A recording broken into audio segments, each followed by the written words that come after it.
Praise the Lord. இன்றைய நாளுக்குரிய வேத வசனம் உபாகமம் 28வது அதிகாரம் 8வது வசனம்.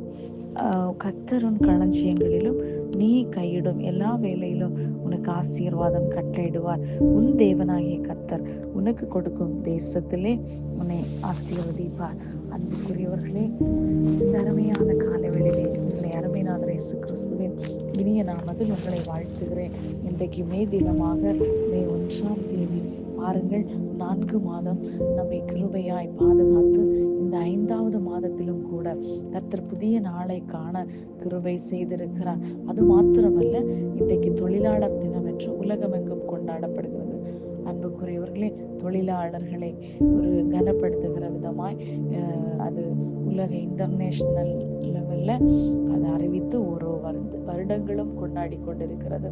அருமையான இந்த நாளிலே கர்த்தருடைய வார்த்தை சொல்லுகிறது, கர்த்தரின் களஞ்சியங்களிலும் நீ கையிடும் எல்லா வேலையிலும் உங்களை ஆசீர்வாதமாக வைக்க போகிறார். கடந்த நாட்களிலே சத்துரு களைகளை விதைத்து உங்களுடைய கையின் பிரயாசங்களை கொண்டு போனாலும் கர்த்தர் இந்த நாட்களில் உங்களுக்கு கொடுக்கிற வாக்குத்தத்தம், கர்த்தர் உங்களை ஆசீர்வதிக்க நீங்கள் கையிட்டு செய்கிற எல்லா வேலையிலும் உங்களுக்கு ஆசீர்வாதத்தை கட்டளையிட்டு தேசத்திலே உங்களை ஆசீர்வாதமாக வைக்க போகிறார். அதற்கு நாம் என்ன செய்ய வேண்டும்?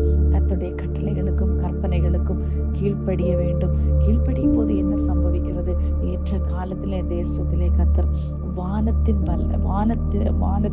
பொக்கிஷ சாலையை திறந்து நமக்கு என்ன தருவார்? மழையை தரும்போது நாம் கைட்டு செய்கிற எல்லா வேலைகளும் நாம் ஆசீர்வதிக்கப்படுகிறோம்.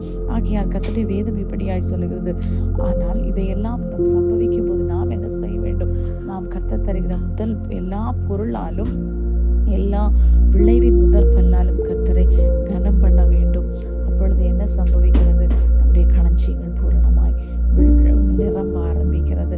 நம்முடைய காலைகள் திராட்சை ரசம் உரண்டோட ஆரம்பிக்கும். திராட்சை ரசம் என்று சொல்லும் போதும் அதுவும் கர்த்தர் நமக்கு தரக்கூடிய ஒரு ஆசீர்வாதத்தை, ஒரு நிறைவான ஆசீர்வாதம், என்றைக்கும் குறைவில்லாத ஒரு ஜீவ நதியாய் கர்த்தர் நம்முடைய வாழ்க்கையிலே வெளிப்பட முடியும். அன்புக்குரியவர்களே, ஆதலால் தான் புதிய ஏற்பாட்டிலே சொல்லப்பட்டிருக்கிறது. பாருங்கள், காகத்தை நீங்கள் நோக்கி பாருங்கள். அவைகள் விதைக்கிறதும் இல்லை, நோக்கிறதும் இல்லை, அறுக்கிறதும் இல்லை. ஆனால் அவைகளை பிழைப்பூட்டுகிற தேவன். நீங்கள் அவர்களை காட்டிலும் விசேஷித்தவர்கள், பலன் தருவது அவர் என்றால் நாம் அவருடைய கட்டளைகளுக்கும் கற்பனைகளுக்கும் கை கொள்ளும் போது நாம் ஆசீர்வாதமாய் நம்முடைய களஞ்சியங்கள் பூர்ணமாய் விளங்கி நாம் தேசத்திலே ஆசீர்வதிக்கப்பட முடியும்.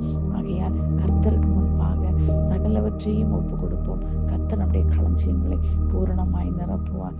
God bless you all.